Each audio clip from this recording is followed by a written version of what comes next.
দাম যত বেশি লাগুক সমস্যা নাই ভাই। শুনেন, 10টা কবুতরের বাচ্চা কেনার থেকে একটা ভালো কবুতরের বাচ্চা কেনা ভালো ভাই। দয়া করে ভাই কেউ বাচ্চা চাবেন না। আমি টুকটাক বাচ্চা সেল করছি যেগুলা, শুধুমাত্র সেগুলাই ডেলিভারি দিব। এছাড়া ভাই নতুন করে আমার পক্ষে কাউকে বাচ্চা দেওয়া সম্ভব না। আসসালামু আলাইকুম দর্শকবৃন্দ, কি অবস্থা সবার, কেমন আছেন আপনারা? আপনাদের সবাইকে আমার নতুন একটা ভিডিওতে স্বাগতম। দর্শকবৃন্দ, আমার একটা কবুতরের খাঁচা নিয়ে ভাই বিশাল বড় বিপদে আছি। এই যে কবুতরের খাঁচাটা দেখতেছেন, এই খাঁচাটাতে যে তালাটা, এই তালাটা আটকে গেছে। এই তালাটা আমি কোনোভাবেই খুলতে পারতেছি না। এর মধ্যে WS-40 নারিকেল তেল কিচ্ছু দেওয়া বাকি নাই, কিন্তু তালা লক হয়ে গেছে, তালা আর খুলতেছে না। এবং এইটা নিয়ে যে আমি কি বিপদে আছি, আমি কবুতরকে খাওয়াইতেছি, এই যে ট্র্যাপিংটা দেখতেছেন না, এই ট্র্যাপিং এর গেট খুলে আসলে কবুতরকে পানি দেই, খাবার দেই, সবকিছু ট্র্যাপিং দিয়ে দিতেছি। আল্লাহ না করুক যদি আমার কবুতর অসুস্থ হয়, তাহলে ভাই আমি যে কবুতর ট্রিটমেন্ট করব সেটা পারতেছি না।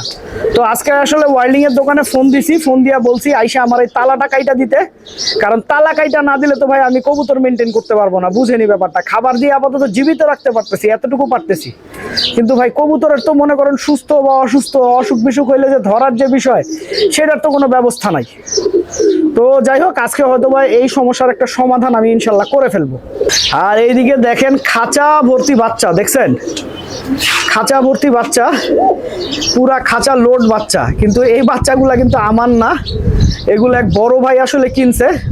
তো আমার কাছে হয়তো এই বাচ্চাগুলো 2 দিন থাকবে, 2 দিন পরে আসলে বাচ্চাগুলো বড় ভাই নেওয়ার ব্যবস্থা করবে। হ্যাঁ, তো উনি অন্য জায়গা থেকে এই বাচ্চাগুলো কিনছে। প্রত্যেকটা বাচ্চাই মাশাআল্লাহ খুব সুন্দর, খুব সুন্দর। তো টোটাল প্রায় 16টা বাচ্চা উনি কিনছে। তবে অবশ্যই একটা কথা বলবো, কবুতরের বাচ্চা কেনার সময় এমন লোকের থেকে কবুতরের বাচ্চা কিনবেন যে লোকের নিজের খুব ভালো রেজাল্ট আছে, এবং তার রেজাল্টেড কবুতরের বাচ্চাগুলাই নেওয়ার চেষ্টা করবেন। দাম যত বেশি লাগুক সমস্যা নাই ভাই। শুনেন, 10টা কবুতরের বাচ্চা কেনার থেকে একটা ভালো কবুতরের বাচ্চা কেনা ভালো। তাহলে আপনার বাসায় ভালো জেনারেশন তৈরি হবে। আর আপনি 10টা জট কবুতর কিনবেন, যেই জট কবুতর আপনার বাসায় আরো 30টা জট তৈরি করবে এবং আপনাকে বছরে বছরে পিছায় দিবে। এইদিকে আমার কবুতরগুলোরও বাচ্চা ফুটা শুরু হয়েছে, এবং বাচ্চা ফুটা বাচ্চা বড় হয়ে গেছে। তারপরে সেই কবুতরগুলো এখন ডিমও পায়রা দিছে। আমার মোটামুটি পুরা লফটেই আসলে এখন বাচ্চা ভরা। আলহামদুলিল্লাহ, আপনাদের আল্লাহর কাছে শুকরিয়া জানাই, পুরা লফটেই যথেষ্ট পরিমাণে বাচ্চা আছে। এই যে দেখেন, এখানেও বাচ্চা ফুটছে। তবে বাচ্চা দেখাইতে গিয়া ভাই একটা কথা বলি ভাই, দয়া করে ভাই কেউ বাচ্চা চাবেন না। আমি টুকটাক বাচ্চা সেল করছি যেগুলা, শুধুমাত্র সেগুলাই ডেলিভারি দিব। এছাড়া ভাই নতুন করে আমার পক্ষে কাউকে বাচ্চা দেওয়া সম্ভব না। আমার নিজের বাচ্চা শেষ হওয়ার পরে যদি পর্যাপ্ত বাচ্চা হয়, সেক্ষেত্রে হয়তো আমি টুকটাক বাচ্চা বিক্রি করব। কিন্তু আগে আমার নিজের তো পাল্লার জন্য কবুতর দরকার। কারণ আমার মনের ইচ্ছা হচ্ছে, আল্লাহ যদি কবুল করে, আমি নেক্সটে যে গেমটা যদি আল্লাহ আমাকে খেলায়, আমি চেষ্টা করবো 60 কবুতরের গেম খেলার বা 50 কবুতরের গেম খেলার। আমি সেটার জন্যই আসলে প্রিপারেশন নিব। তো সেটার জন্য আসলে আমার পর্যাপ্ত পরিমাণের নিজের কবুতরের বাচ্চা লাগবে। তো আমি যেন এই বাচ্চাগুলো ঠিকঠাক মতো করতে পারি, আপনারা সবাই দোয়া করবেন।